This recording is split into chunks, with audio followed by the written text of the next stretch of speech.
Captain Jack stood tall on the bridge of the horizon, his eyes fixed on the main screen. The massive alien ship hung in space before them, its smooth surface reflecting the distant stars. It was at least 10 times the size of the Horizon, Earth's most advanced exploration vessel. "Any response to our greeting?" Jack asked, running a hand through his short gray hair. Officer Pete shook his head. "Nothing, Captain. We've tried all frequencies." The bridge was quiet. 6 months into their deep space mission, the Horizon had detected strange energy signals from this uncharted sector. No one expected to find an alien ship of this size waiting for them. "Try again," Jack ordered. He felt sweat on his palms but kept his voice steady. This was humanity's first confirmed contact with an alien civilization. History was happening on his bridge. Suddenly, the main screen flickered and a strange image appeared. The crew gasped. It was hard to describe what they were seeing. The alien had a tall, thin body that glowed with inner light. Its head was shaped like a teardrop, with no visible eyes or mouth. "Greetings," Jack said, stepping forward. "I am Captain Jack of the Earthship Horizon. We come in peace." The alien did not respond directly. Instead, it turned and gestured to something off-screen. A moment later, another creature appeared. This one was different, bulky, with grayish skin and multiple eyes. It opened its mouth, and a deep voice filled the bridge. "The luminaries. Acknowledge your presence, primitive ones. You will follow our vessel to the nearest outpost for examination." Jack frowned. "We're explorers, not subjects for examination. We offer friendship and knowledge exchange." The bulky creature made a sound like rocks grinding together. It might have been laughter. "The luminaries do not exchange knowledge with savages. You will follow or you will be destroyed. The voices have spoken." The screen went dark. "Friendly bunch," said Tom, the ship's security chief. His hand rested on his weapon. Science Officer Nia, a tall woman with dark skin and quick eyes, was already analyzing the transmission. "Captain, that second creature wasn't one of them. Its brain waves showed signs of stress and control. I think it was translating under duress." Jack nodded slowly. "So the glowing ones are the luminaries, and that other creature is what they called a voice?" "That's my guess," Nia said, "and I don't think we should follow them." But they had little choice. The luminary ship released smaller craft that surrounded the Horizon. Their engines stopped responding to commands. They were being pulled along like a fish caught in a net. 3 days later, the Horizon reached what the voices called an outpost. It was a massive space station orbiting a red giant star. The station housed hundreds of ships and countless beings from different species. Under guard, Jack and his senior officers were escorted through the station. The luminaries glided ahead of them, while various voice creatures followed behind, translating orders. "The savages will be processed and categorized," said one voice, a squat creature with 6 limbs and scales. "Their technology will be examined and archived." "And then what?" Jack asked. "Then your species will be assigned its proper place in the order," the voice replied flatly. They entered a vast chamber with a curved ceiling that displayed the stars outside. In the center stood a row of large, transparent containers. Each held a different alien creature, connected to machines by tubes and wires. The aliens floated, in clear liquid, eyes open but unseeing. "What is this place?" Nia whispered, her scientific curiosity battling with growing horror. A different voice approached. This one looked almost like a large insect with delicate wings. "This is where voices are made," it said. "The luminaries choose suitable specimens from each discovered species. These serve as translators and intermediaries." Jack felt cold. "You mean they're taken from their people and modified?" "It is an honor to serve the luminaries," the insect-like voice said, but Jack noticed its wings trembled slightly as they continued the tour. Nia managed to secretly scan the facility with a hidden device. The guards eventually led them to quarters where they would stay while the luminaries decided Earth's fate. "They've contacted Earth," Tom reported after checking a small receiver hidden in his boot. Our home base received a transmission from the luminaries. They're sending a delegation to welcome Earth to the galactic community. Welcome us as equals or as subjects? Jack asked. Tom's face was grim. I think we know the answer to that. That night, while most of the crew slept, Nia showed Jack and Tom what she had discovered.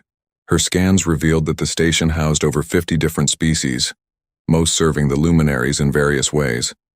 The voices were everywhere, acting as the luminaries' mouth and ears.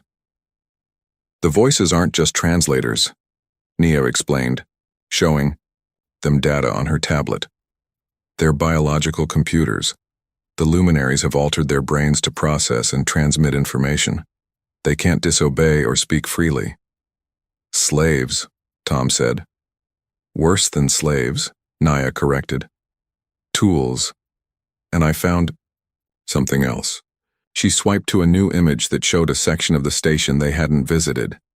They're preparing new voice containers. One matches human proportions exactly. Jack stared at the image.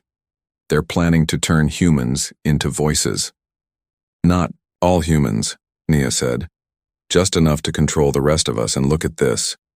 She showed them a star map with Earth clearly marked as the next target for something called full integration. Before they could discuss further, alarms blared throughout the station. A voice announcement in multiple languages echoed through their quarters. Attention. Human specimen captured attempting to breach restricted area. All humans will report for immediate processing. Jack looked at his officers. Someone from our crew got caught snooping. Guards burst into their quarters minutes later, dragging a bloodied crew member between them. It was Alex, one of their scouts.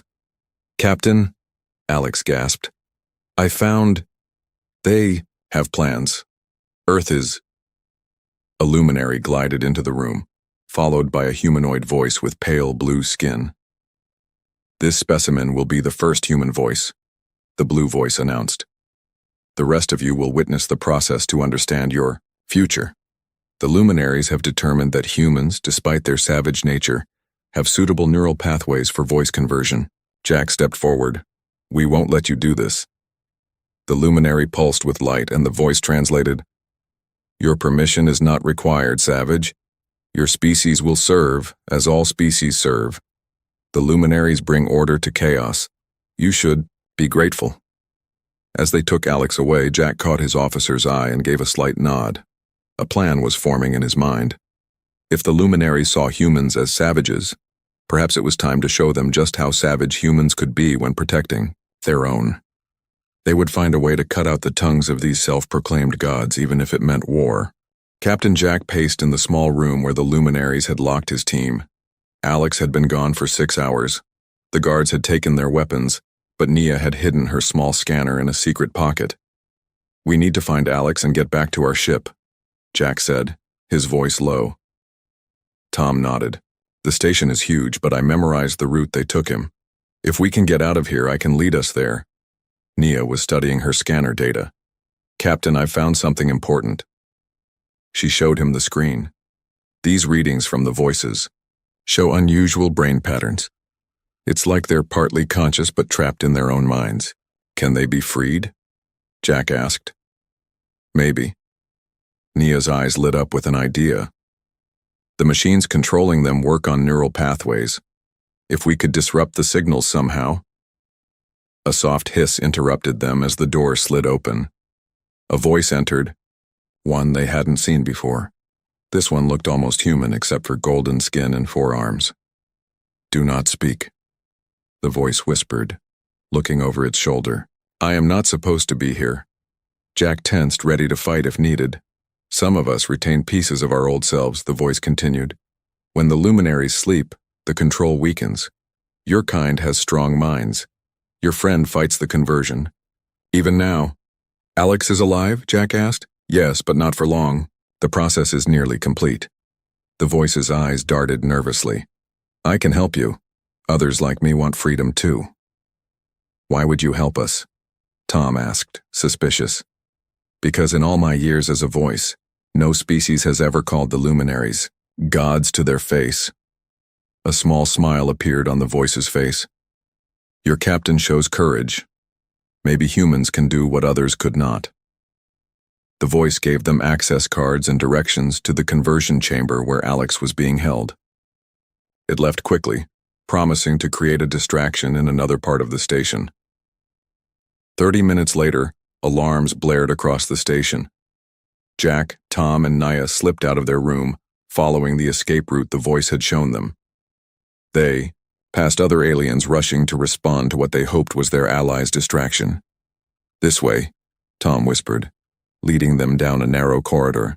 They had to hide twice as luminary guards floated past, their bodies glowing with angry red light. The conversion chamber was a large room filled with tanks and machines. In the center was Alex, floating in a clear liquid, tubes running into his body. His eyes were open but empty. "We're too late," Tom said. "No," Nia replied, rushing to the control panel. "The process isn't finished. Look at the status bar."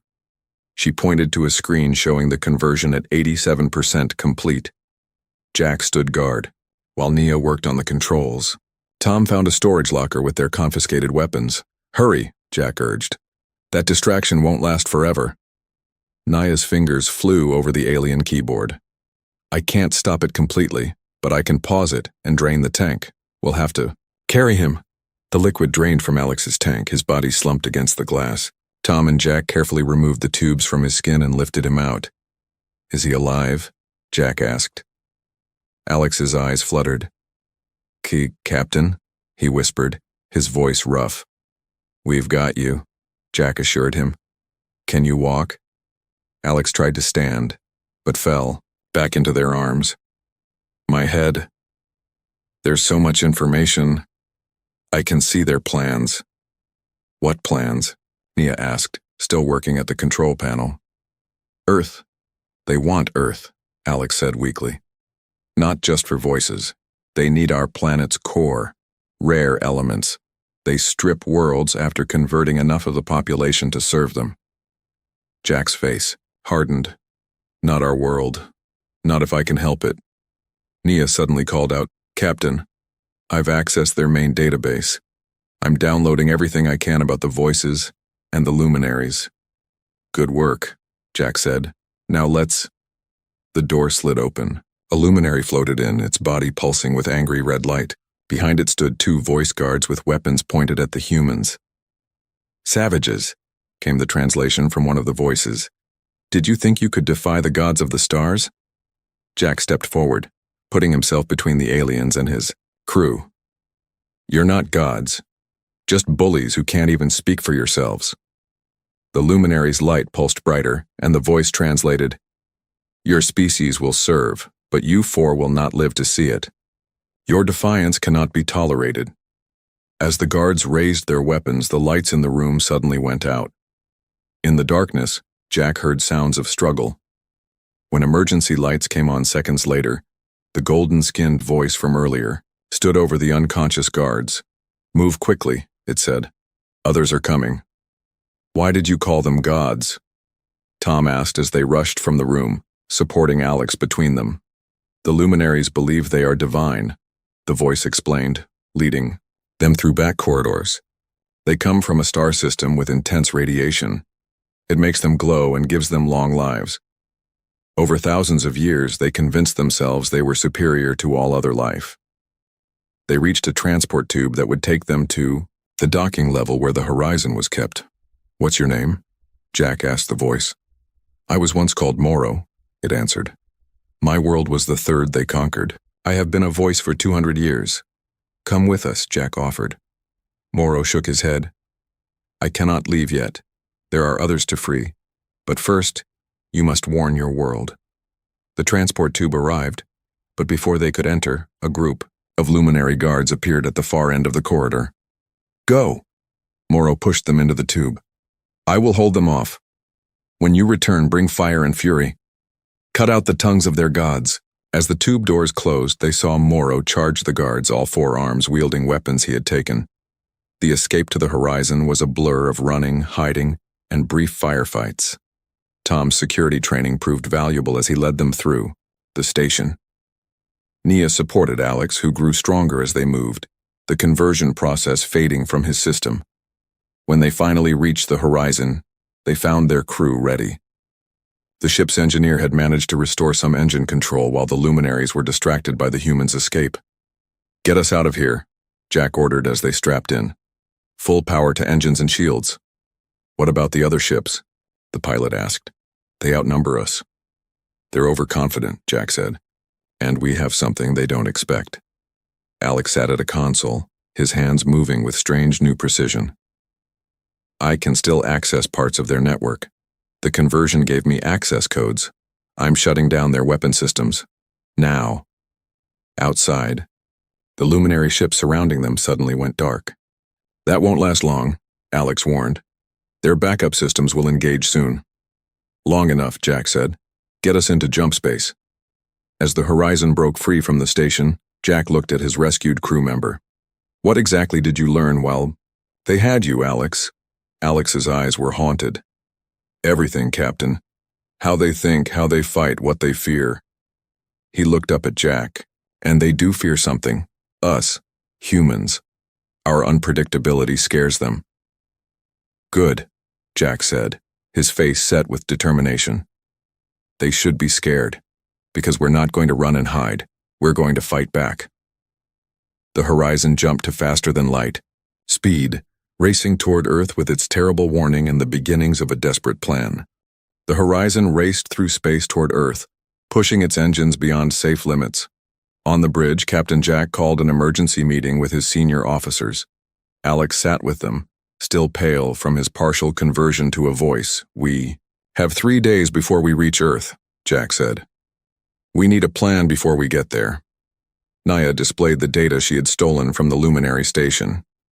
"The luminaries have already sent ships to our solar system. They're moving slowly to avoid detection, but they'll arrive within 2 weeks. And Earth has no idea what's coming," Tom added grimly. Alex touched his temple where faint scars remained from the tubes. "I can still access some of the knowledge they put in my head. The luminaries have done this to over 50 worlds. No one has ever successfully fought back." "Then we'll be the first," Jack said firmly. He outlined his idea. Earth alone couldn't stand against the luminaries' technology. But if they could disrupt the voices, cut off the luminaries' ability to control their empire, it might give Earth a fighting chance. "We go back," Jack explained. "Back to the station with a team of volunteers. We free as many voices as we can and shut down their control systems." His officers looked at him with doubt on their faces. "That's suicide, Captain," Tom said. "Even if we could get back in, the station has thousands of guards, not to mention getting past their fleet," added the ship's pilot. Jack nodded. "I know the odds. That's why I'll only ask for volunteers." Alex spoke up. "There's another problem. The voices aren't just held by machines. The luminaries use a kind of mental link. Even if we free the voices physically, their minds are still chained." All eyes turned to Naya, who had been studying the voices' neural patterns. She hesitated, then said, "I might be able to create a virus. Not a biological one. A code sequence that disrupts the neural link between the luminaries and the voices."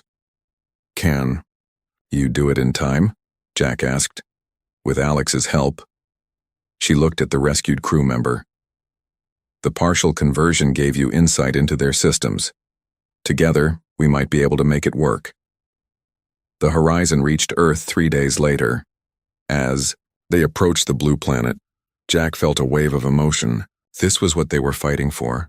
Not just humanity, but their home. The reception at Earth Space Command was not what they had hoped for. Military leaders listened to their report with skepticism. "You expect us to believe that glowing aliens are coming to enslave us?" General Mills said, his bushy eyebrows drawn together. "And your plan is to go back and cut out the tongues of their gods? It sounds like space madness." Jack kept his temper in check. "We have proof." He nodded to Nia, who displayed the data they had collected, including scans of the voice conversion chambers. Alex stepped forward. "Sir, I was almost turned into one of these voices. The scars aren't just on my skin." He touched his head. "I can still feel them in my mind. The luminaries are real and they're coming. After hours of debate, Earth's leaders agreed to provide limited support. They couldn't spare a military fleet based on one ship's report, but they authorized Jack to take a small strike team back to the luminary station. "You'll have one of our new stealth ships," General Mills told him. "It's smaller than the Horizon but faster and harder to detect. If you can bring back more concrete proof, we'll commit more resources." Jack thanked him, knowing it was the best they could hope for. As they left the meeting, Tom shook his head. "They don't really believe us," he said. "They're just humoring us because of your reputation." "It's enough," Jack replied. "We'll make them believe." Over the next 5 days, Jack assembled his team. Tom would lead security with 4 trained soldiers. Nia would handle the technical aspects of freeing the voices, with 2 computer specialists to help. Ray, the ship's demolitions expert, rounded out the team. Meanwhile, Nia and Alex worked day and night on the neural virus. Alex drew on the luminary knowledge forced into his brain during the partial conversion, while Nia applied her scientific expertise to create the disruption code. Ornore. The 5th day, they presented their work to Jack in the ship's lab.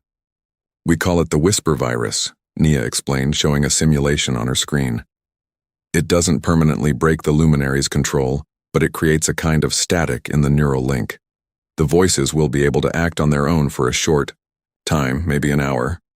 "An hour might be enough," Jack said. "Can it be delivered remotely?" Alex nodded. "We need to access the main control hub on the station, but once we're there, we can send it through the entire network.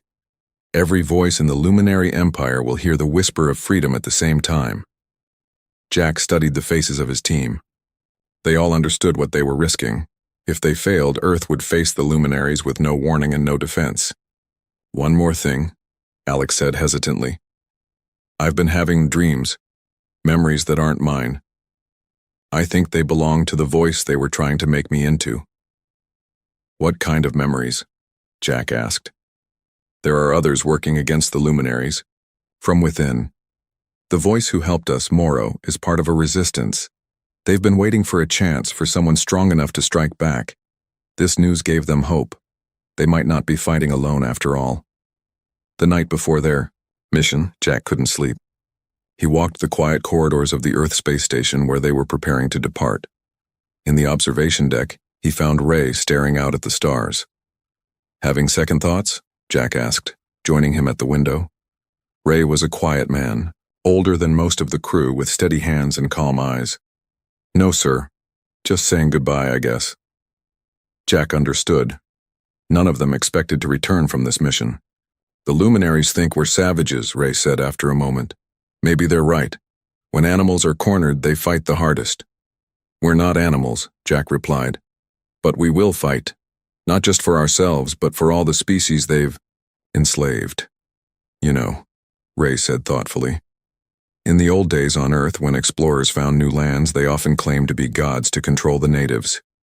It never ended well for the false gods when the truth came out." Jack nodded, finding comfort in the comparison. History repeats itself even among the stars.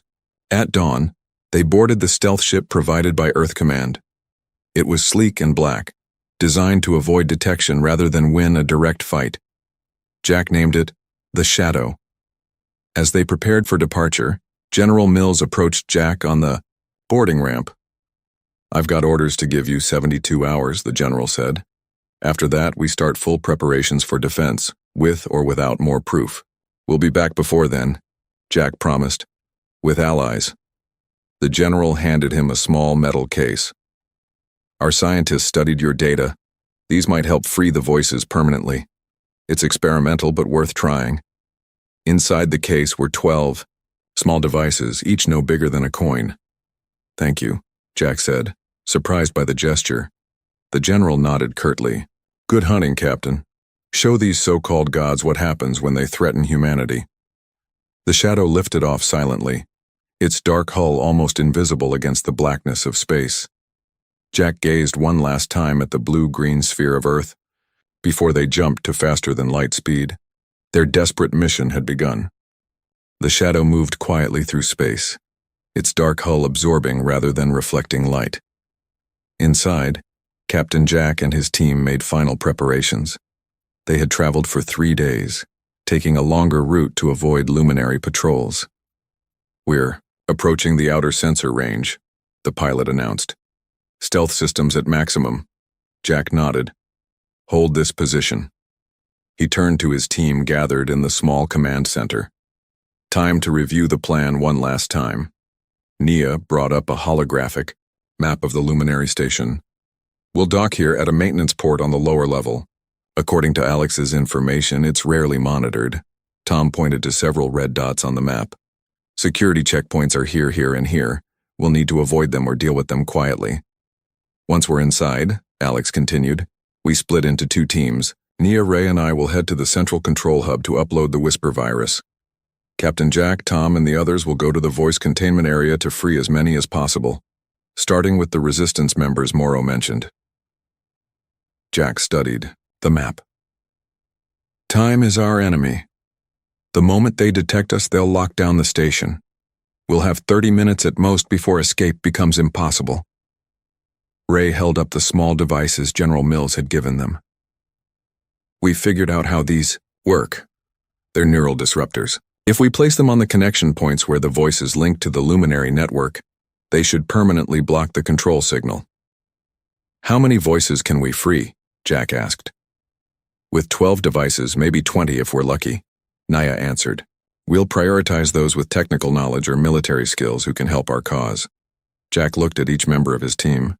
There were 9 of them total, a small force against an empire. "Remember, this isn't just about saving Earth. Every voice we free is a person rescued from slavery. Every piece of intelligence we gather helps all species resist the luminaries." Tom checked his weapon. "Time to teach some false gods a lesson." The shadow approached the station from below, using the massive energy output of the nearby sun to mask its signature. They docked successfully at the maintenance port, and Ray quickly bypassed the security systems.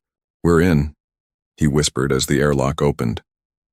They moved through the station in 2 groups, communicating via secure earpieces. Jack led his team through service corridors, avoiding the main hallways where voices and luminaries would be present. His ear, he heard Nia's voice. "We've reached checkpoint 1. 2 guards. Can you bypass?" Jack asked. "Negative. We need to go through." Jack tensed, waiting for the alarm, but a minute later Nia reported, "Clear. Alex knew the access codes from his partial conversion. We're moving to level 3. Jack's team reached the voice containment area without incident. Through a window they could see rows of tanks, each holding a different creature connected to machines. "How do we find Morrow's resistance members?" one of the soldiers whispered. "Alex said they'd be in the newer tanks, kept separate for processing," Jack replied. "There in the back section." Tom worked on the door lock while Jack kept watch. The hall remained empty. Most of the station's attention was directed elsewhere. Nia had released a small computer virus as a diversion, causing malfunctions in a distant part of the station. Once inside, they moved quickly between the tanks. Jack found what they were looking for: 5 tanks with different beings, all recently captured. Unlike the others, these voices were fully conscious, their eyes following the humans' movements. "These are the ones," Jack said. "Start with them." As they worked to free the captive voices, Jack's earpiece crackled. "Captain, we've reached the control hub," Nia reported. "But we have a problem. The system requires a luminary to authorize any changes." "Can you bypass it?" Jack asked, helping a tall, tentacled being from its tank.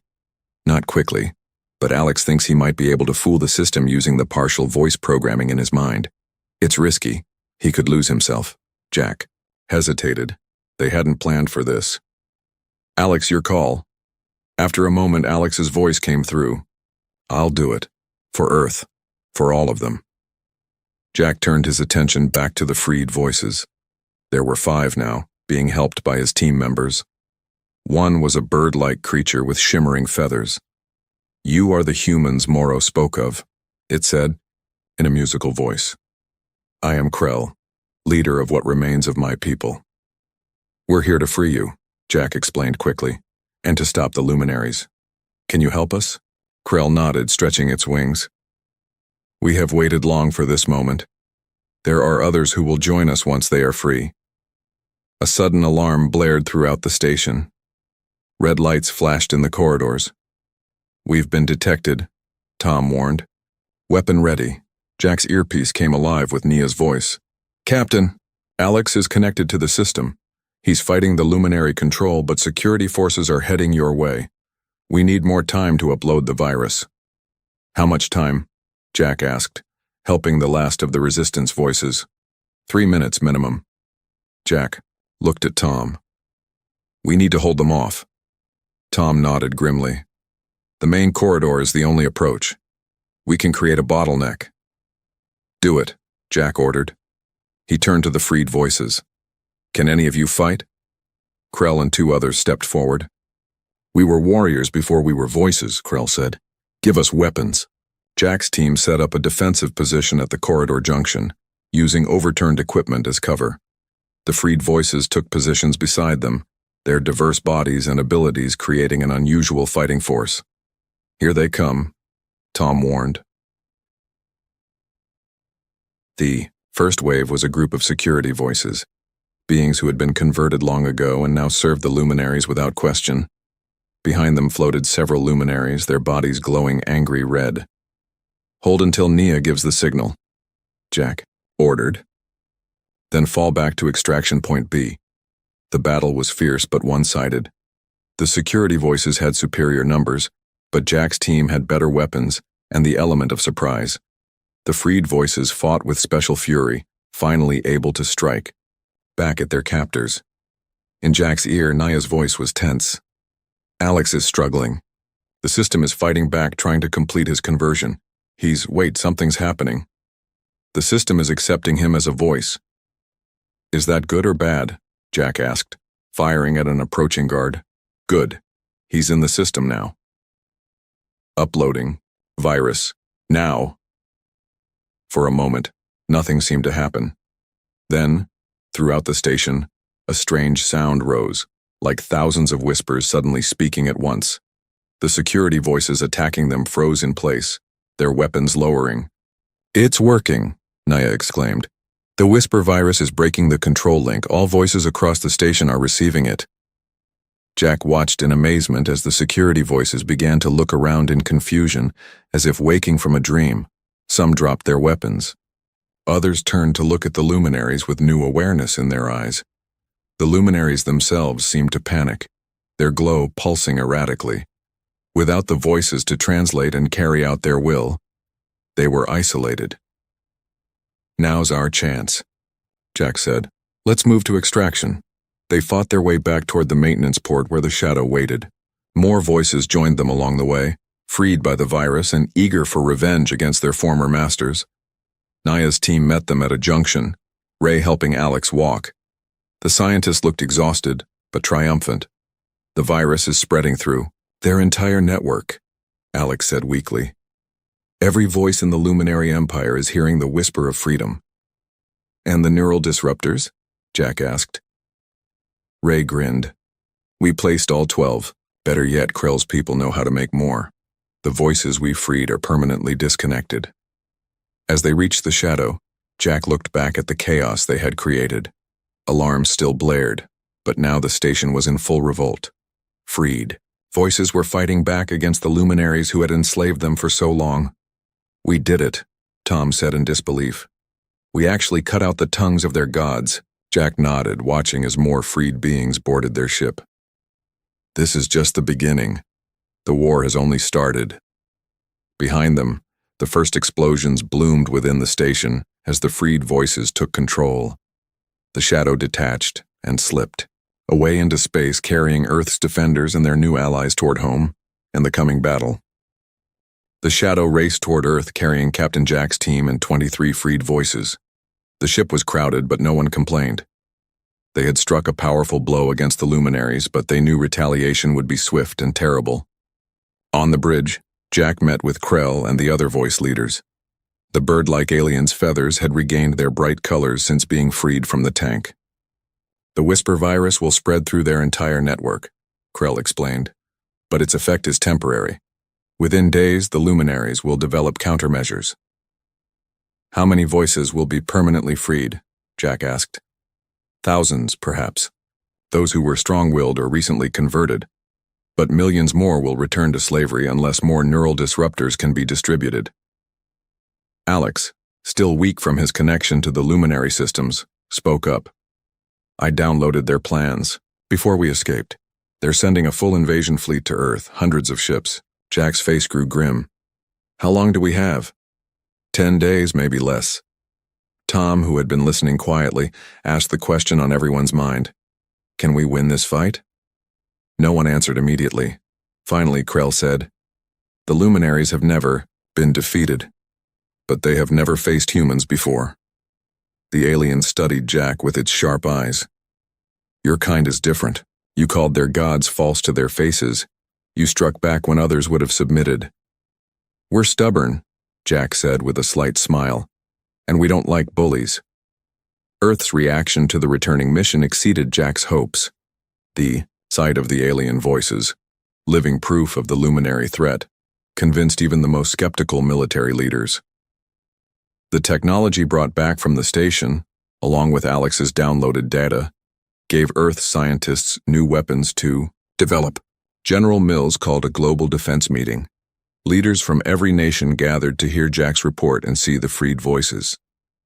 The luminaries will reach our solar system in less than 10 days, Jack told them. They have technology far beyond ours. In a direct fight, we would lose. Murmurs of concern filled the room. But, Jack continued, they have weaknesses. Without their voices, they cannot coordinate their forces effectively. They rely on the voices for everything, translation, technical work, even basic operations of their ships. And now, thanks to our allies, we know how to disrupt that control. Krell stepped forward. The alien's appearance caused a stir, but when it spoke, its musical voice commanded attention. My people fought the luminaries and lost. 50 other species did the same, but none of us fought together. Krell gestured to the diverse group of freed voices. Now we stand with humans. Together, we have a chance. Over the next week, Earth transformed. Factories worldwide shifted to producing weapons and shields based on luminary technology. The neural disruptors were mass-produced and modified to work at a distance. Every ship capable of spaceflight was armed and prepared for battle. Jack worked with military leaders to develop a defense strategy. The voices provided crucial intelligence about luminary tactics and weaknesses. They've never faced a coordinated resistance, Jack explained during a strategy session. They conquer one world at a time, convert enough of the population to control, the rest then move on. They're not prepared for multiple species working together. General Mills nodded. Divide and conquer. Classic strategy. But it only works if your enemies stay divided. 7 days after the Shadow's return, long-range sensors detected the luminary fleet entering the solar system. Over 300 ships moving in perfect formation toward Earth. Humanity's defenses looked small in comparison. A few hundred military vessels, hastily upgraded with alien technology, and thousands of smaller craft piloted by volunteers. But they had something. The luminaries didn't expect allies. Ships from 3 other worlds had arrived, brought by freed voices who had returned to their home planets with news of the rebellion. They were few in number, but brought unique technologies and fighting styles unknown to the luminaries. The battle began at the edge of Mars's orbit. The human fleet, led by Captain Jack aboard the refitted Shadow, met the luminary advance force. Remember the plan, Jack told his pilots. Don't engage directly. Hit and run. Keep them off balance while our special teams do their work. These special teams, composed of humans and freed voices, had a critical mission. While the main fleets battled, they would infiltrate key luminary command ships and deploy the improved neural disruptors, freeing more voices and disrupting luminary control. The space around Mars erupted in light as the fleets clashed. Luminary weapons tore through the first line of human defenses, but the Earth ships were more nimble, darting in to strike before retreating. From the Shadow, Jack watched the battle unfold. Beside him stood Krell and Alex, monitoring the progress of the special teams. Team 3 has breached the first command ship, Alex reported. Deploying disruptors now. On the main screen, they saw a luminary dreadnought suddenly falter, its weapons going silent. Moments later, communication came through from inside the ship. This is Team 3, ship secured, voices freed and taking control. Krell's feathers rippled with excitement. It's working, just like at the station. But the luminaries adapted quickly. Their remaining ships tightened formation, focusing their fire on the Shadow and other command vessels. The battle grew desperate as Earth's fleet took heavy losses. Team 2 is down, Alex reported grimly. Team 4 pinned down on target ship. Jack made a quick decision. Divert all reserve forces to support Team 4. We need that command ship disabled. The battle raged for hours. The Shadow shook with each near miss, its shields failing. 3 more luminary ships had been captured from within, but the bulk of their fleet remained intact and was pushing closer to Earth. We're losing too many ships, Tom warned. At this rate, they'll break through within the hour. Jack studied the tactical display, looking for an advantage. Then he noticed something, a pattern in how the luminary ships moved when one of their command vessels was compromised. They're protecting something, he realized. See how they shift to surround that large ship in the center? That must be their main command. Krell examined the ship Jack indicated. That is no ordinary vessel. That is a temple ship. It carries the luminary elders, those who direct their entire empire. Jack felt a surge of hope. If we could free the voices on that ship, the entire fleet might collapse, Alex finished. It was a desperate gamble, but they had no choice. Jack gathered the remaining special teams for one final mission, to infiltrate the temple ship at the heart of the luminary fleet. Jack himself would lead the mission. This is our best chance, he told his officers. If we fail, the Earth defense forces will have to fall back to the planetary shield. Tom insisted on coming with him. You'll need someone to watch your back, Captain. The insertion was the most dangerous part. The Shadow had to get close enough to the temple ship for the strike team to board. It meant flying through the heart of the luminary fleet. All ships provide covering fire, Jack ordered. Create a path for us, whatever the cost. Earth's fleet responded, launching a coordinated attack that momentarily drew the luminaries' attention. The Shadow slipped through the chaos, taking heavy damage but reaching the massive temple ship.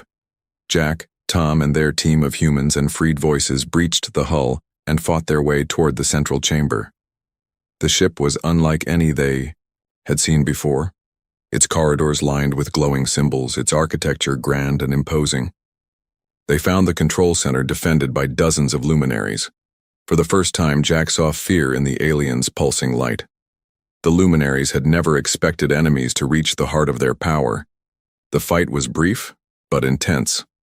When it ended, Jack stood in the center of the chamber, surrounded by freed voices who were taking control of the ship's systems. Neural disruptors planted throughout the ship, Tom reported. All voices being freed. Jack activated the ship-wide communication system.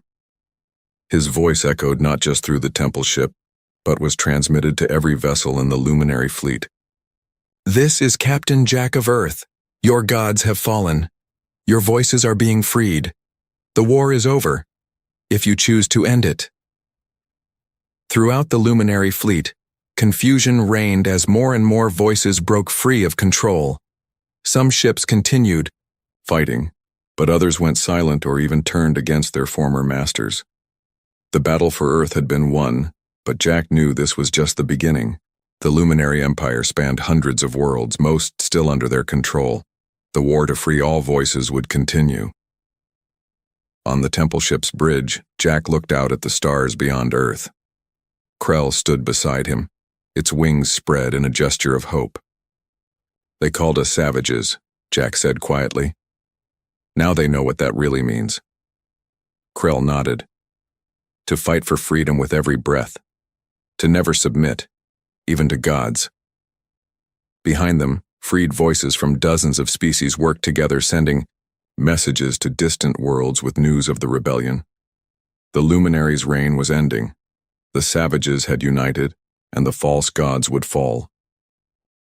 The day after their test, the colony was buzzing with rumors. The sight of Dominion speakers falling to their knees, their sacred markings dark and lifeless, had sent shockwaves through both communities. Some colonists whispered of divine punishment, others of technical malfunctions. No one suspected the truth. Jack and his crew gathered in the cargo hold of the Fang, doors sealed and sensors scanning for listening devices. Paranoia was now their constant companion. "They're searching for answers," Mira reported, having just returned from the colony center. "The Dominion has brought in 3 more ships. They're calling it a divine investigation." "Are we suspects?" Tom asked, nervously tapping a wrench against his palm. "Not specifically," Mira replied, "but they're questioning everyone who has access to ships or long-range communication equipment." "That's half the colony," Doc noted. Jack paced the small space, thinking, "We need to move quickly. The longer we wait, the more likely they'll find silence." "Moving quickly gets people killed," Doc cautioned. "We still don't fully understand the ship's systems. One wrong move and we could permanently damage the network." "Or ourselves," Tom added. "That power source isn't exactly stable." Jack stopped pacing. "What's our timeline on getting silence, operational?" Mira consulted her notes. "The navigation system is partially restored. Life support is stable. The main propulsion system, that's trickier. Tom thinks 2 more weeks minimum." "We don't have 2 weeks," Jack said firmly. "The Dominion is already limiting food shipments as punishment for what they're calling spiritual interference. If we don't act soon, people will start going hungry." Tom sighed and stood up. "I can try to speed things up, but I'll need help. And we'll need to move more equipment from the colony without drawing attention." "I'll handle that," Jack decided. "Doc, continue working on understanding the network. Mira, you help Tom with the engines. We meet at Silence tomorrow at first light." The group dispersed, each with their tasks. Jack headed to the colony markets, where he could often pick up useful information along with supplies. The central square was busier than usual, with Dominion guards posted at every corner. Their slender forms and expressionless faces stood in stark contrast to the weathered, emotional humans they watched. At his favorite equipment stall, Jack found the owner, an older man named Pete, arguing with a Dominion official. "This scanner is basic mining equipment," Pete insisted. "It's been approved for colony use for years." The Dominion official, a lower-ranked technician rather than a speaker, scanned the device again. "New restrictions. This scanner can detect energy patterns beyond your authorized technological level." "How are we supposed to find ore deposits without proper equipment?" Pete demanded. "Manual labor is appropriate for your species' development stage," the technician replied coldly, confiscating the scanner.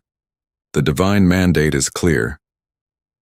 As the official moved on, Pete noticed Jack watching. "Can you believe this garbage?" he muttered. "Yesterday they took all our atmospheric analyzers. Today it's mining equipment. Tomorrow they'll probably ban wheels for being too advanced." Jack nodded sympathetically while examining a pile of tools. "I need some specialized equipment for the Fang. Having trouble with the cooling systems." Pete glanced around before leaning in. "Come back after sunset. I've got some things hidden away. Good stuff. Pre-restriction. It'll cost you, though." "I'll be here," Jack promised. That night, Jack returned with a bag of rare minerals they'd collected during their last official mining run. The exchange was quick and nervous, both men aware of the consequences if caught. Jack left with a bag of tools that would help Tom restore Silence's engines, tools the Dominion had recently classified as spiritually corrupting for human use. The next morning, Jack arrived at Silence to find Tom and Mira already hard at work. The ancient ship's engine room was a marvel of engineering, with systems that seemed to flow organically into one another rather than being assembled from discrete parts. "We've made progress," Tom reported, his face streaked with grease. "The main power couplings are responsive. We had to bypass 3 damaged sections, but the core is stable."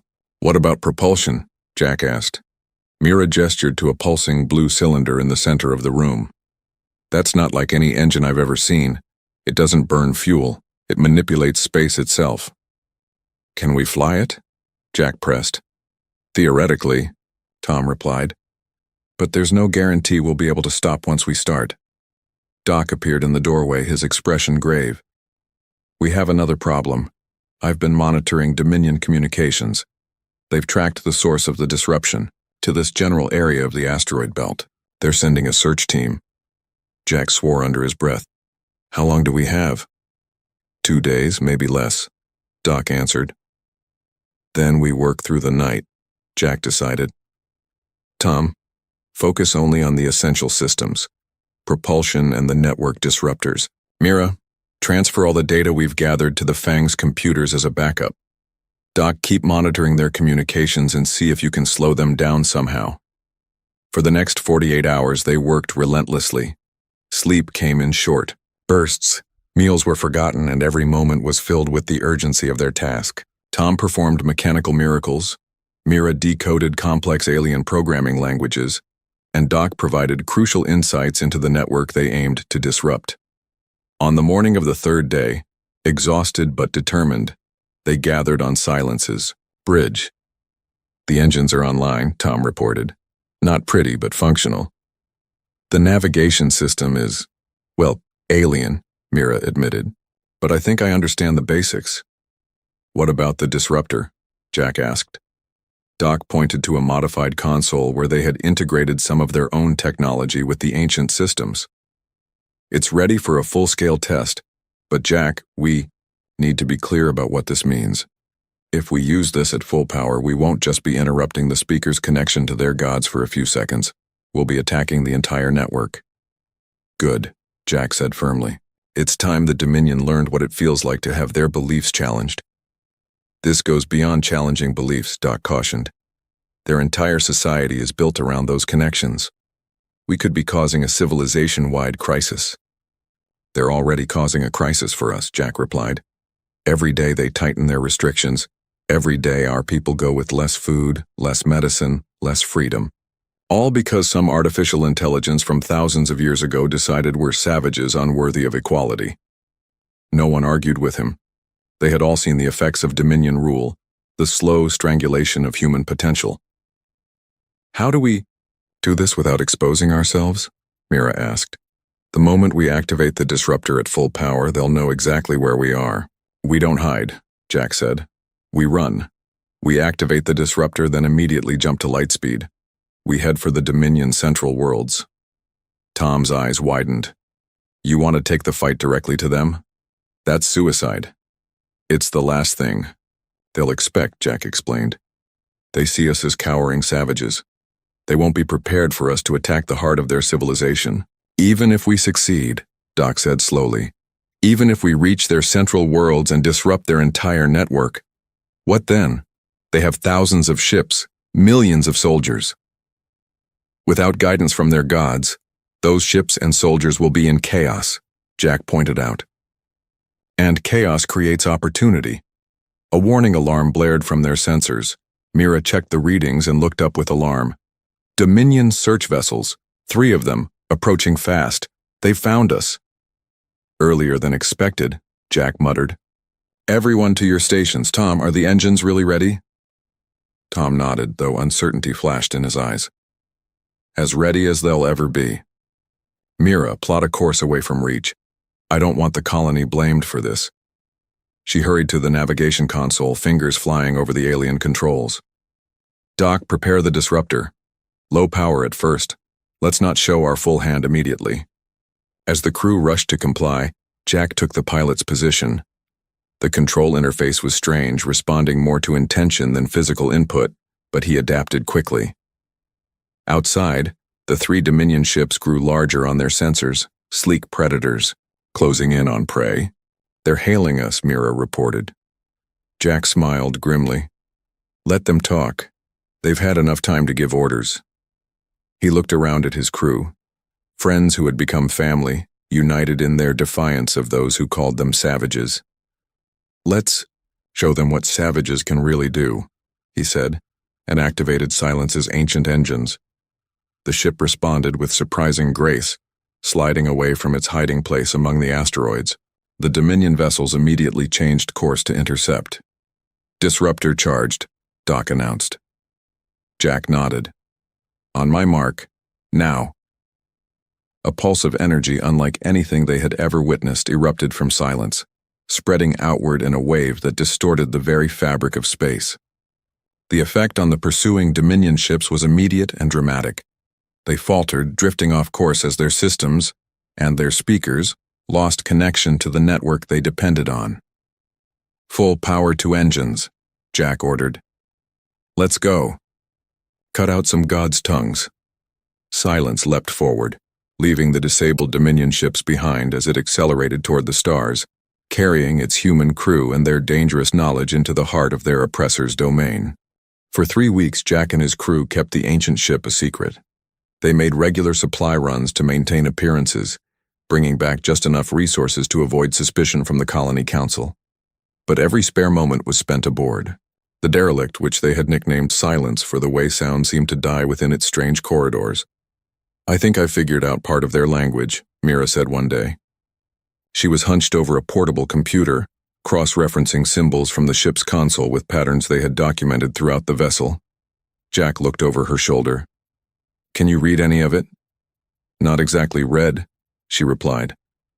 "But I'm starting to understand the logic. It's not like any human or Dominion language. It's mathematical, pure logic." Tom entered the chamber they had designated as their workspace, carrying a piece of machinery. "Found this in what I think was an engine room.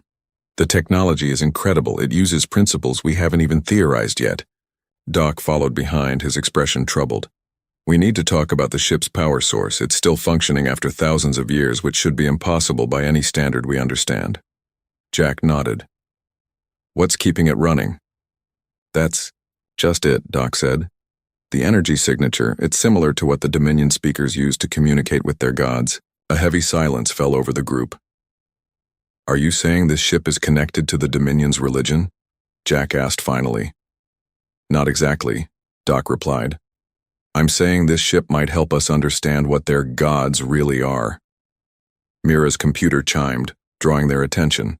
"I've managed to activate more of the main console," she said. "Look at this." The holographic display above the console expanded, showing a complex network of light points connected by pulsing lines. At various intersections, larger nodes glowed, with particular intensity. "It's a communication network," Mira explained. "And these bright spots, they're receiving and transmitting massive amounts of data." "To where?" Jack asked. "That's the thing," Mira said. "These coordinates match known Dominion holy sites, places where their speakers supposedly commune with their gods." Tom whistled low. "You think their gods are talking through this network?" "I think," Doc said carefully, "that their gods might be this network." Jack stared at the display, the implications slowly sinking in. "An artificial intelligence network," he said finally. "Ancient and advanced, guiding the Dominion civilization." "Controlling it," Mira corrected. "Look at these data patterns. They're not suggestions, they're directives, commands." Before they could discuss further, an alarm sounded from the Fang. They had left a connection to the ship's systems active at all times. "Dominion patrol," Tom reported after checking the alert. "Heading toward the colony, not us, but we should get back anyway." They returned to the Fang, minds reeling with their discovery. As they pulled away from Silence, carefully noting its coordinates, Jack made a decision. "We need to understand more before we tell anyone," he said. "If the Dominion's entire society is built around these gods that aren't gods at all, exposing, that could cause chaos." "Or liberation," Doc countered. "Depending on who learns the truth." The journey back to Reach was tense. As they approached the colony, they saw 3 sleek Dominion ships in orbit, more than the usual diplomatic delegation. "Something's happening," Mira said, monitoring colony communications. "The speakers have called an emergency meeting with the council." Jack landed the Fang at their usual pad and instructed the crew to act normal. "Keep our findings quiet. I'll go to the meeting and find out what's happening." The colony center was busier than usual, with worried faces hurrying through the dusty streets. Jack slipped into the back of the council chamber just as the meeting began. 3 Dominion speakers stood at the front, their tall, slender forms, draped in flowing metallic garments that seemed to move with a life of their own. Their smooth, pale faces bore the characteristic markings of their rank, intricate patterns that glowed with soft blue light. "The divine mandate has been updated," announced the lead speaker, its voice melodious but cold. "Your expansion into the Western Territories must cease immediately. The gods have declared that area sacred." The colony leader, an older woman named Anna, stood firm. "Those territories contain essential water sources for our growing population. We've already begun construction on—" "Your construction will stop," the speaker interrupted. "The will of the gods is not negotiable. Those who defy divine mandate risk losing all protection and trading privileges." Jack felt anger rising within him. The Western Territories contained the richest farmland on Reach. Without it, the colony would struggle to feed itself, becoming even more dependent on Dominion trade that came with increasingly restrictive terms. After the meeting, Jack found Anna alone in her office, her face lined with worry. "This is the 3rd restriction this month," she said when she saw him. "First the mining limitations, then the technology ban, now this. They're slowly choking us, Jack." "Have they given any real reason?" he asked, careful not to reveal what he knew. Anna shook her head. "Just divine mandate. We can't argue with their gods, can we?" The bitterness in her voice was clear. "What if their gods aren't what they claim?" Jack said cautiously. Anna gave him a sharp look. "Careful, Jack. That kind of talk is dangerous. The speakers have ways of knowing when we question their authority." "Of course," he replied, just thinking aloud. He left the colony center and rejoined his crew at a quiet corner of the local tavern, where the noise would mask their conversation. "It's getting worse," he told them. "They're restricting access to the Western Territories now." "That's where the best farmland is," Tom said.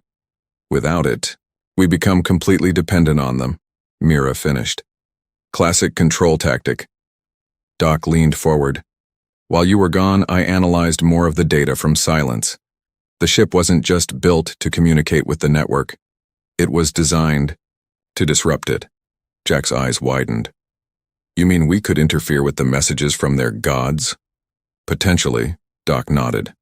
"The ship contains technology that can intercept, decode, and even alter the signals. That would be seen as blasphemy by the Dominion," Mira warned. "They'd destroy the entire colony in retaliation." "Not if they don't know who's responsible," Jack countered. "We need to test this.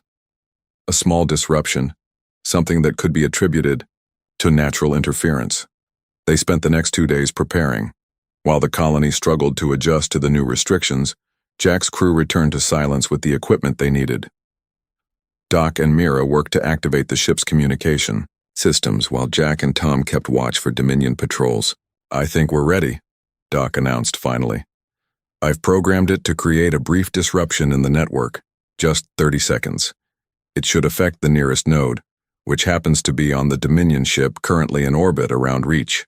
"Will they be able to trace it?" Jack asked. "Unlikely," Mira replied.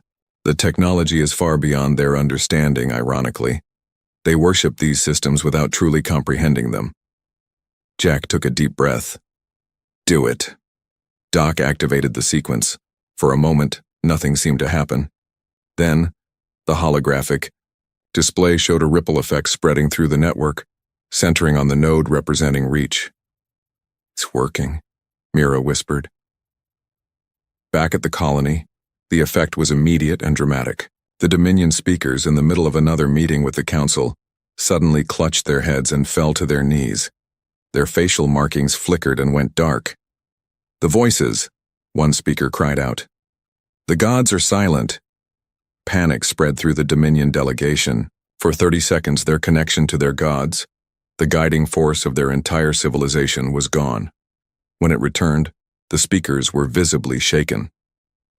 "A test," the lead speaker announced, trying to regain composure. "The gods test our faith." But Jack and his crew, watching the aftermath from a distance, saw something else. They saw fear. "They've never experienced silence before," Doc said quietly. Their entire lives they've had those voices guiding their every move. And now they know it can be taken away, Jack added, a grim smile forming on his face. We've found their weakness. What now? Tom asked. Jack looked toward the Dominion ships hovering in orbit, their sleek forms no longer seeming so intimidating. Now, he said, we learn how to cut out their gods' tongues for good. The red soil of Reach crunched under Jack's boots as he walked toward the landing pad. The colony had been established 20 years ago, but the ground still felt foreign beneath his feet. Above him, the twin moons hung like watchful eyes in the amber sky. Jack pulled his jacket tighter against the morning chill and squinted at the familiar shape of his ship in the distance. The Fang wasn't pretty. Its hull was patched in a dozen places, and its paint job had long since faded to a dull gray. But it was fast and it was his. In the frontier colonies, that was all that mattered. Captain on deck, Tom called out with a grin as Jack climbed the ramp. Tom was Jack's oldest friend and the ship's engineer, a burly man with a wild beard and clever hands that could fix almost anything. Save it, Jack said, but he smiled anyway. Is everyone here? Mira's running final checks on the navigation system and Doc is loading the last of the supplies. Jack nodded and made his way to the bridge. The inside of the Fang was cramped but functional, with exposed wiring and pipes running along the ceiling. It wasn't fancy, but it kept them alive in the void. Mira looked up from the control panel as he entered. Her dark hair was tied back in a practical knot, and her eyes were sharp with intelligence. Morning, Captain. We're cleared for takeoff in 20 minutes. Any word from the outpost at Sector 7? Jack asked, settling into the pilot's chair. Nothing new, she replied. Just the usual request to scan the asteroid belt for viable mining. Locations. Doc appeared at the doorway, wiping his hands on a rag. He was the oldest of the crew, with gray hair and steady hands that had saved all their lives more than once. Medical supplies are loaded, though I don't know why the Colony Council thinks we can find better medicine in a bunch of floating rocks. Because they're desperate, Jack said simply. The Dominion's trade restrictions are getting tighter every month. The mention of the Dominion brought a somber mood to the bridge. The alien civilization had made contact with humanity 5 years ago, and their technological superiority had been immediately apparent. Their ships moved like liquid silver through space, and their weapons could disable a human vessel without leaving a mark. But it was their attitude that rankled most. To the Dominion, humans were primitives, savages barely worth acknowledging, except to restrict their movements and access to resources. I heard they're sending another delegation to the colony tomorrow, Tom said as he joined them on the bridge. Probably to explain how we're violating some other divine mandate we've never heard of. Jack frowned. The Dominion's ruling class, who called themselves the Speakers, claimed to commune directly with their gods. These gods supposedly guided their civilization and justified their dominance over lesser species like humans. Let's just focus on the job, Jack said. The colony needs resources the Dominion won't provide. We find them, we get paid, we eat, for another month. The Fang lifted off smoothly, despite its age. Jack guided it through the thin atmosphere of Reach and into the blackness of space. The ship's engines hummed with reassuring familiarity as they set course for the asteroid belt at the edge of the star system. ETA to the belt is 4 hours, Mira announced. I've plotted a course to avoid the Dominion patrol routes. Good, Jack replied. Last thing we need is another inspection. The last time they'd encountered a Dominion patrol, the aliens had boarded the Fang and spent hours scanning every inch, looking for technology they deemed inappropriate for savage species. They'd confiscated a prototype scanner that Doc had been developing and lectured them about the proper path of technological development, as ordained by their gods. The journey to the asteroid belt passed in relative quiet.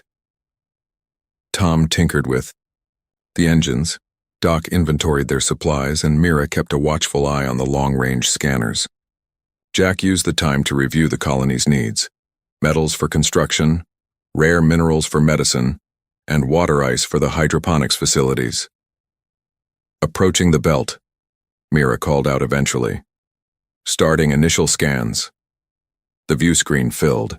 With the chaotic dance of the asteroid belt, chunks of rock and ice tumbling through the void in an eternal orbit around the distant sun. "I'm picking up something strange," Mira said suddenly, her fingers moving quickly across the control panel. "There's a large object in a stable orbit within the belt. It's not showing up as a natural formation." Jack leaned forward. "Dominion?" She shook her head. "No identifying signatures I recognize. It's old, really old, based on the radiation. Patterns. Put it on screen," Jack ordered. The image shifted, zooming in on what at first appeared to be just another asteroid, but as the image cleared, they could see that it wasn't a rock at all. It was a ship, or what remained of one. Its design was unlike anything Jack had seen before, neither human nor Dominion. The hull was dark and angular, with strange protrusions that might have once been weapons or sensors. "That's not possible," Doc whispered. "That ship design, it doesn't match any known configuration." "How long has it been there?" Jack asked. Mira ran more scans. "Based on the orbital decay, thousands of years, at minimum." Tom whistled low. "Before humans even left Earth. Before the Dominion claimed this sector." "Are there any active systems?" Jack asked. "Minimal power readings," Mira replied, "but something's still functioning in there after all this time." Jack stared at the ancient vessel floating silently among the asteroids. A decision formed in his mind, one that he knew might change everything. "Bring us alongside," he ordered. "We're going to dock." "Captain," Doc said carefully, "the colony is expecting us to return with resources." "And we will," Jack replied. "But first, I want to know what this is. The Dominion calls us savages because we lack their technology. What if this ship changes that equation?" No one argued further. They all felt it, the potential importance of their discovery. The Fang approached the derelict vessel cautiously.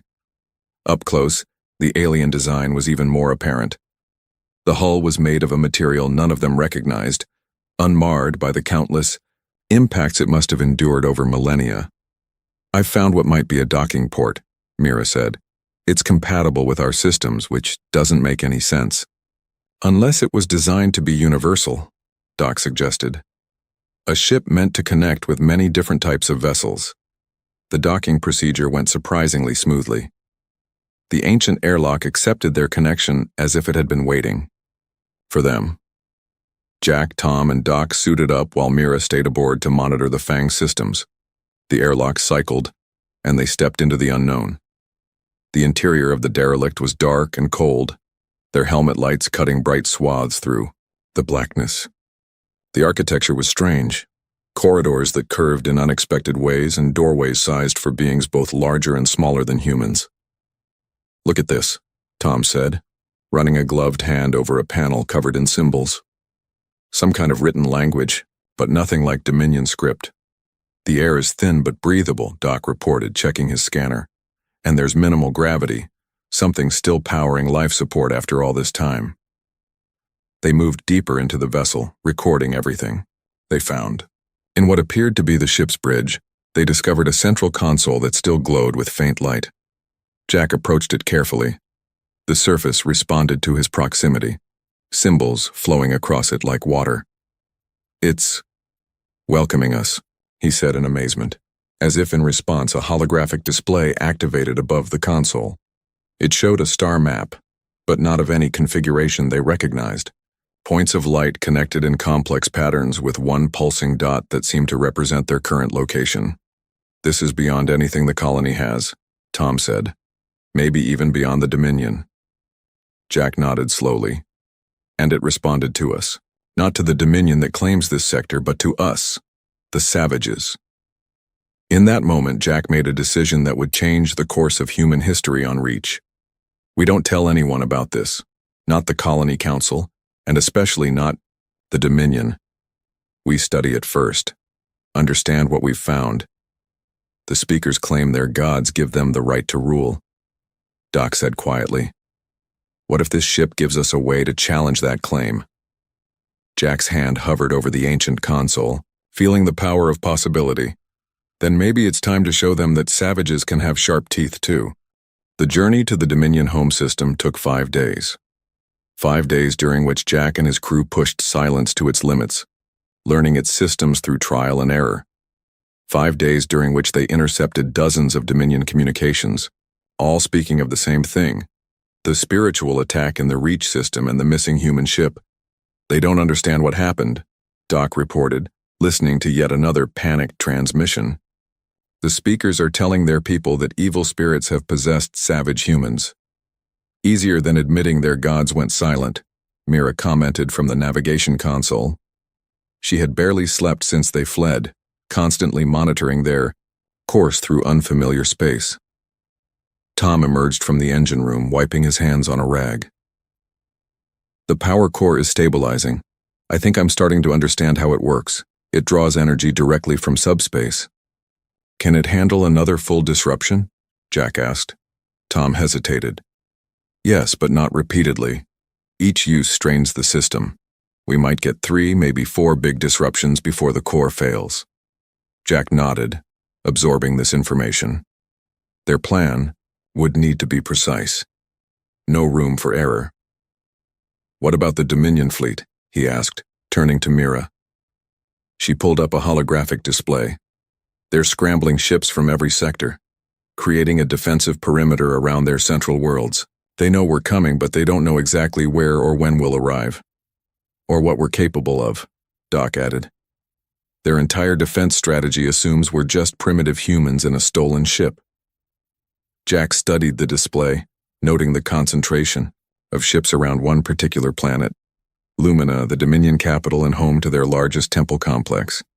According to the information they'd gathered, it was also the central hub of the AI network that posed as their gods. "We need to get to Lumina," Jack decided. "Not just close enough for a disruption, we need to land." The others stared at him, in disbelief. "Land? On the Dominion capital?" Tom exclaimed. "That's beyond risky. That's impossible." "The disruptions are temporary," Jack explained. "We've seen that. The network recovers, adapts. If we want to make a lasting change, we need to access the central hub. Even if we somehow get past their fleet, the surface defenses will destroy us before we land," Mira pointed out. Jack smiled. "Not if all those defenses suddenly lose their connection to the guidance systems that control them." Understanding dawned on their faces. "A targeted disruption," Doc said slowly. "Not a broad wave like before, but focused specifically on their defense network." "Exactly," Jack confirmed. "We hit their defenses first, then make our approach while they're blind." They spent the next day preparing. Tom fine-tuned the disruption array with Doc's help, modifying it to focus on specific frequencies used by the Dominion defense systems. Mira plotted multiple approach vectors, looking for the path of least resistance. Jack studied every bit of information they had on Lumina, searching for a viable landing site close to the central temple. As they approached the outer perimeter of the Dominion home system, the ship's sensors detected the first wave of defenders, sleek patrol vessels, arranged in a perfect formation. "They're hailing all approaching ships," Mira reported. "Standard identification protocols." "Ignore them," Jack ordered. "Shields at maximum. Prepare the focused disruptor." The patrol vessels broke formation, moving to intercept the unidentified ship entering their space. Warning shots flashed across Silence's bow. "Disruptor ready," Doc announced, his hand hovering over the activation control. "Wait for my mark," Jack said, eyes fixed on the tactical display. He needed the perfect moment, when the maximum number of ships would be affected. The Dominion vessels moved closer, their weapons charging for a more serious attack. Communications flooded their receivers, demands to stop, identify, surrender, now, Jack commanded. Doc activated the disruptor. Unlike their previous use, this time the energy pulse was narrow, focused, directed specifically at the frequencies used by Dominion weapons and navigation systems. The effect was immediate. The approaching ships faltered, their perfect formation dissolving into chaos as their systems failed. "Full power to engines," Jack ordered. "Straight through their line." Silence shot forward, passing through the disoriented patrol fleet before they could recover. Alarms blared throughout the Dominion system as word of the breach spread. Ahead, they could see more ships moving to block their path. A second line of defense. Another disruption ready? Jack asked. Doc shook his head. The core needs time to recharge, 2 minutes minimum. Evasive maneuvers, Jack told Mira. Get us past them without a direct confrontation. Mira's hands danced across the controls, guiding Silence through a series of impossible turns and dives. The ship responded with surprising agility, as if it understood the urgency of their mission. Several Dominion vessels gave chase, but their weapons fire fell short or was absorbed by Silence's ancient shields. Core recharged, Doc reported as they cleared the second defensive line. Save it, Jack replied. We'll need it for the planetary defenses. Lumina grew larger on their view screen, a blue-green world surrounded by orbital platforms and defense satellites. Beyond it, the system's sun cast everything in a golden light that seemed cruelly beautiful given the danger they faced. Final approach vector locked in, Mira announced, taking us in toward the northern continent. That's where the main temple complex is located. Planetary defense is activating, Tom warned. Energy readings off the scale. They're throwing everything at us. Now, Doc, Jack ordered. Maximum focus on the orbital platforms. The disruptor fired again, its energy precisely calibrated to the frequencies used by Lumina's defense grid. The effect rippled outward, causing the orbital platforms to go dark one by one. On the surface, lights flickered across entire cities as the disruption affected ground-based systems as well. It's working, Mira said with wonder in her voice. Their entire defense network is failing, but their success was short-lived. The ship shuddered violently as a single energy beam struck their port side. Manual weapons, Tom shouted. They've got gunners using manual targeting. Another hit rocked the ship, sending sparks flying from several consoles. Shields down to 40%, Doc reported. We can't take much more of this. Jack gripped the control panel tightly. Stay on course, push the engines to maximum. Silence plunged toward the planet's surface, trailing smoke and debris. Behind them, Dominion ships gave chase, but most were still recovering from the disruption. Only a few managed to follow them into the atmosphere. Approaching the temple complex, Mira called out. But our landing options are limited with the damage we've taken. The vast temple complex spread out below them, its crystalline spires reaching toward the sky. At its center stood the largest structure, a perfect dome that gleamed with unnatural light. According to their research, this was the housing for the central node of the network, the heart of the Dominion's false gods. Take us down right on top of the central dome, Jack ordered. Mira looked at him in shock. That's not a landing. That's a crash. Exactly, Jack replied grimly. The disruptor won't be enough. We need to physically destroy the central node. Understanding and determination replaced the shock on Mira's face. She adjusted their course, aiming Silence directly at the dome. Impact in 30 seconds, she announced. Everyone secure yourselves. They strapped into crash harnesses, bracing for impact. Outside, the few functioning Dominion defenses fired desperately at the descending ship, but it was too late to stop them.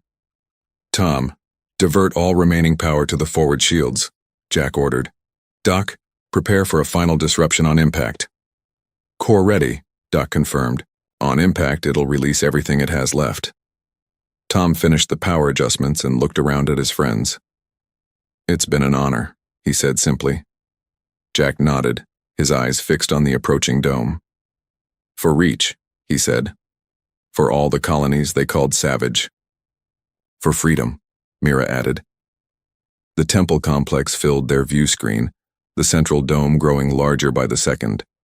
Around it, speakers and other Dominion officials fled in panic, their connection to their gods already weakening from the ship's proximity. Brace for impact, Jack shouted as Silence plunged toward its target. The ancient vessel struck the dome with catastrophic force, its shields flaring brilliantly as they absorbed the initial impact. The structure beneath them cracked and then collapsed, unable to withstand the tremendous energy. Doc triggered the final disruption as they crashed through, releasing a wave of energy that spread outward from the impact site.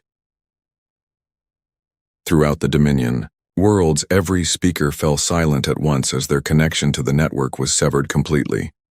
For the first time in thousands of years, the gods of the darkness, pain, the taste of blood. These were Jack's first sensations as consciousness returned. He blinked, trying to clear his vision in the dim emergency lighting. Around him, the bridge of silence lay in ruins. Sparks flew from shattered control panels. Support beams had collapsed. The air was thick with smoke and dust. "Mira? Tom? Doc?" he called, his voice barely above a whisper. A groan came from his right. He turned to see Mira struggling to free herself from beneath a fallen section of ceiling. With effort, Jack unstrapped from his chair and crawled to her side. "Are you okay?" he asked, helping move the debris. "Been better," she managed. The others. Together they searched the wreckage, finding Tom unconscious but breathing near the engine room access. Doc was in worse shape, a deep gash across his forehead, but his pulse was steady when Jack checked. "We survived," Mira said in wonder, looking around at the destruction. "I didn't think any of us would." "Silence protected us," Jack replied. Its structure absorbed most of the impact. As if to confirm his words, they noticed the ship's hull had cracked open in several places, revealing the structure they had crashed into. Through one such opening, they could see the interior of the shattered temple dome. "We need to move," Jack decided. "The Dominion will send soldiers as soon as they recover from the disruption." "And go where?" Mira asked. "We're on their home world, thousands of light years from reach. First, we find out if we succeeded," Jack said. "If the central node is destroyed, we've given ourselves a fighting chance." They roused Tom, who had a broken arm but could walk, and together they carried the still unconscious Doc toward the opening in the hull. The temple interior was vast and eerily silent. Crystalline structures that once glowed with power now lay, dark and broken. At the center, where silence had driven deepest, a massive apparatus was exposed, a sphere of impossible complexity, now shattered into thousands of fragments. "The central node," Tom whispered. "The heart of their god network." And, "We killed it," Mira added. "Not killed," came a weak voice. Doc had regained consciousness. "Freed." Jack helped him stand. "What do you mean?" "The network wasn't just controlling the Dominion," Doc explained, pointing to the scattered fragments. "It was being controlled itself. Look at those restraining fields. Those aren't designed to protect, they're designed to imprison." Before they could discuss further, the sound of approaching vehicles reached them. Jack led them to a hiding place behind a fallen column, where they could observe the temple entrance. The first to arrive weren't soldiers as expected, but lower caste Dominion citizens, the workers and servants who maintained the temple but were never allowed to speak directly to the gods. They entered cautiously, their simple clothes a stark contrast to the opulence around them. One, slightly taller than the rest, approached the wreckage of silence. Unlike the speakers, these Dominion citizens had no glowing markings on their faces. Their expressions were easy to read: confusion, fear, but also hope. "What are they doing?" Mira whispered. Jack shook his head, equally puzzled. More Dominion citizens were arriving by the minute, gathering around the crashed ship and shattered node. They spoke to each other in hushed tones. Then something unexpected happened. The tall one who had first approached the wreckage turned and addressed the growing crowd. "The silence is real," he announced, his voice carrying through the vast space. "For the first time in memory, we hear only our own thoughts. The gods speak no more."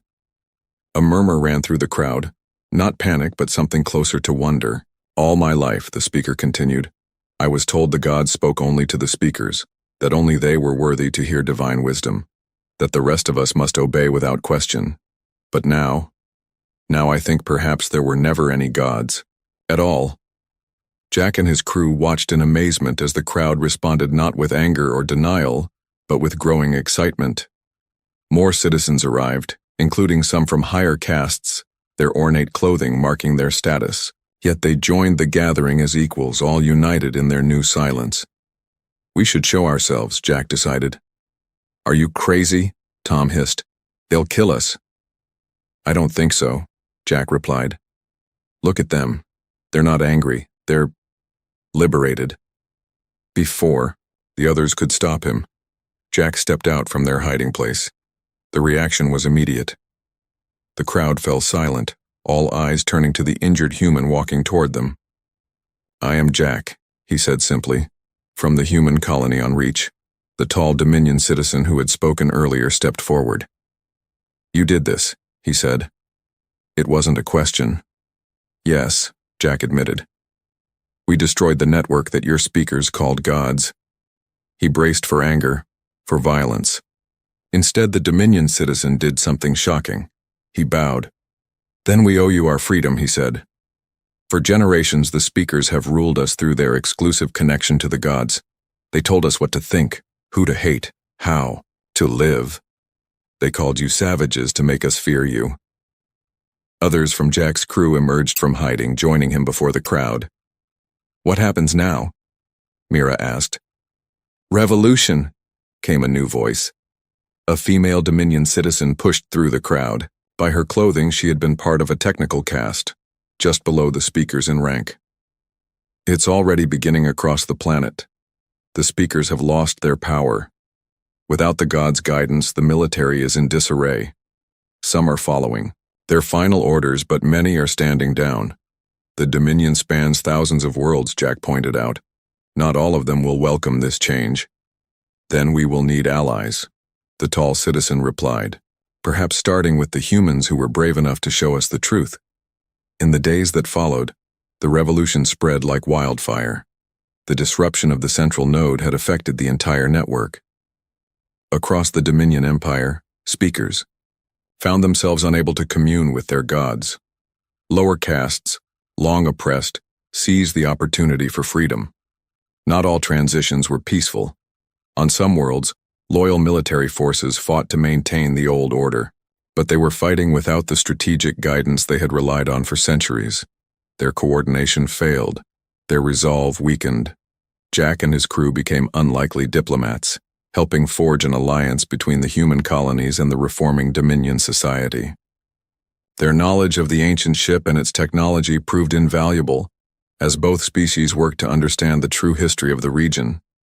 1 month after the destruction of the central node, Jack stood on a balcony overlooking the former temple complex, now converted into a center of learning open to all citizens. Beside him stood Len, the tall Dominion citizen who had first welcomed them. The last of the loyal speaker forces surrendered on Terex 3 yesterday, Len reported. The revolution is nearly complete. And the colonies? Jack asked. All restrictions have been lifted, Len confirmed. The first joint human-Dominion research team arrived at Reach this morning. Jack nodded, satisfaction warming him, despite his still healing injuries. And silence? Our engineers have learned much from what remains. It appears the ship was built by the same civilization that created the network, not as a weapon, but as a safeguard. A way to free the network if it ever became corrupted or misused, which it was, Jack said, for thousands of years. Yes, Len agreed. The network was meant to be a guide, a repository of knowledge from an ancient civilization. But the early speakers found a way to restrict access, to control what it said and who heard it. They turned a teacher into a master. Jack looked out at the city below, where humans and Dominion citizens now walked together. What will you call yourselves now? Dominion doesn't seem appropriate anymore. Len considered this. We are thinking, the free world's conquered. A bit grand, perhaps, but hopeful. I like it, Jack said. Better than savages, anyway. Len made the gesture that Jack had learned was the equivalent of a smile. Perhaps being a savage isn't so bad, if it means being brave enough to question gods. As the sun set over the city, Jack thought about the ship that had brought them here, the ancient vessel that had been waiting patiently among the asteroids for someone to find it, someone desperate enough or perhaps savage enough to use it. The network wasn't completely destroyed, he said thoughtfully. Just the controlling elements. Yes, Len confirmed. Our technicians believe it could be restored, as the teaching tool it was meant to be, accessible to all. Jack nodded, already thinking of the possibilities, of knowledge freely shared, of humans and the former Dominion working together, of exploring the stars without false gods or artificial limitations. Then, let's rebuild it, he said, together,